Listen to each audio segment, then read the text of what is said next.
کیا آپ نے ارطغرل غازی ڈرامہ دیکھا ہے؟ اگر آپ نے دیکھا ہے تو آپ ایک کردار کو بخوبی جانتے ہوں گے اور اس سے محبت بھی کرنے لگ پڑے ہوں گے۔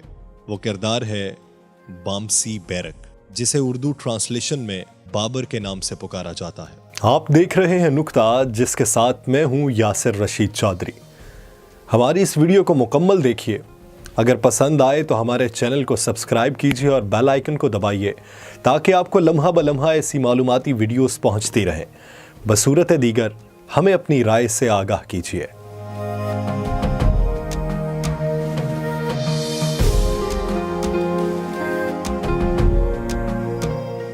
ناظرین، ارطغرل غازی کی زندگی پر بنائے جانے والے ڈرامہ سیریل دیریلیس ارطغرل اور کورلس عثمان میں ایک کردار نے سب کے دل جیتے۔ دو تلواروں سے دشمنوں پر آندھی بن کر ٹوٹنے والے بامسی بیرک کی بہادری تو سب نے دیکھی، لیکن کیا عثمانی تاریخ میں واقعی میں کوئی ایسا شخص تھا یا وہ ایک افسانوی کردار ہی تھا؟ بامسی بیرک اوغوز ترکوں کا ایک مشہور جنگجو تھا۔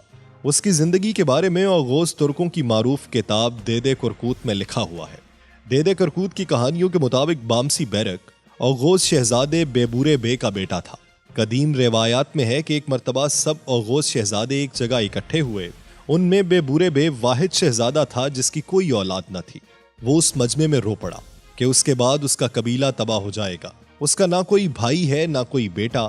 اس کی حالت دیکھ کر سب شہزادوں نے اللہ سے دعا کی کہ اللہ بیبورے بے کو اولاد نرینہ عطا کرے۔ اس موقع پر ایک اور شہزادے بیبیچن نے بھی ان سے اولاد کی دعا کروائی۔ کچھ عرصے بعد دونوں شہزادوں کو اولاد عطا ہوئی۔ بیبورے بے کے گھر ایک بیٹا پیدا ہوا جبکہ بیبیچن کے گھر ایک بیٹی پیدا ہوئی۔ کچھ عرصے بعد بیبورے بے نے اپنے کچھ غلاموں کو قسطنطنیہ بھیجا کہ وہ اس کے بیٹے کے لیے تحائف اور دوسری چیزیں لے کر آئیں۔ چونکہ سفر زیادہ تھا تو ان کی واپسی سالوں بعد ہوئی۔ وہ انتہائی مہنگی اشیاء لے کر واپس آ رہے تھے۔ ارض روم میں اپنے قبائل سے تھوڑی دور ایونک کے قلعے سے ان کے قافلے پر حملہ ہو گیا، لیکن وہاں ایک نوجوان نے دونوں ہاتھوں سے تلواروں کے ساتھ لڑتے ان سب ڈاکوؤں کو مارا اور ان قافلے والوں کو بچا لیا۔ اس نوجوان کی مہارت دیکھ کر قافلے والے اس سے بہت مرعوب ہوئے۔ یہ نوجوان ان سے رخصت لے کر قبیلے چلا گیا اور اپنے باپ کے خیمے میں جا بیٹھا۔ یہ قافلہ جب قبیلے پہنچا تو تاجر بیبورے بے کے خیمے میں گئے تو اسی نوجوان کو بیبورے بے کے ساتھ بیٹھے دیکھ کر انہوں نے اس کے ہاتھ چومنا شروع کر دیے۔ اس پر بیبورے بے نے برہم ہوتے ہوئے کہا کہ یہ کون سی روایت ہے کہ باپ بیٹھا ہے اور تم بیٹے کے ہاتھ چوم رہے ہو؟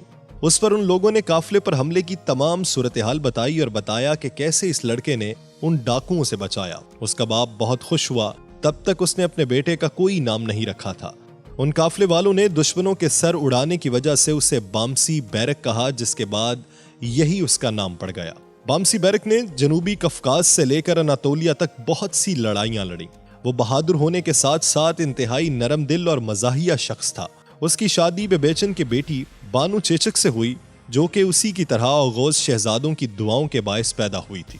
تاریخی ترک کتابوں میں ان دونوں کو اوغوز کے کرشماتی بچے تصور کیا جاتا تھا۔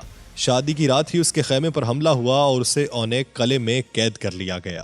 بامسی بیرک 16 سال اس قلعے کی جیل میں قید رہا۔ کچھ لوگ کہتے ہیں کہ قلعے میں ایک شہزادی نے اسے بھاگنے میں مدد کی اور اسے جیل سے بھگا دیا، جبکہ چند لوگوں کا یہ کہنا ہے کہ اس قلعے کی شہزادی، جس کا نام ہیلینا بتایا گیا ہے، اس کی محبت میں گرفتار ہو گئی اور اسے لے کر وہاں سے بھاگ گئی اور بعد میں اس سے اس کی شادی ہو گئی۔ دیریلیس ارطغرل میں بھی دکھایا گیا ہے کہ اس کو ہیلینا نامی شہزادی پسند آ جاتی ہے جس سے وہ شادی کر لیتا ہے۔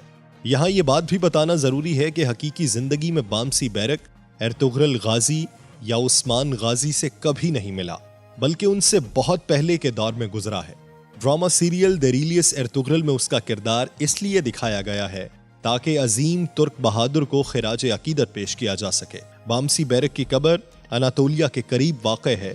دیریلیس ارطغرل میں مقبولیت کے بعد لوگ اس کی قبر پر جانا شروع ہو گئے تھے، جس کے بعد حکومت نے اب اس کی قبر کے ساتھ ایک مزار نما عمارت بنا دی ہے۔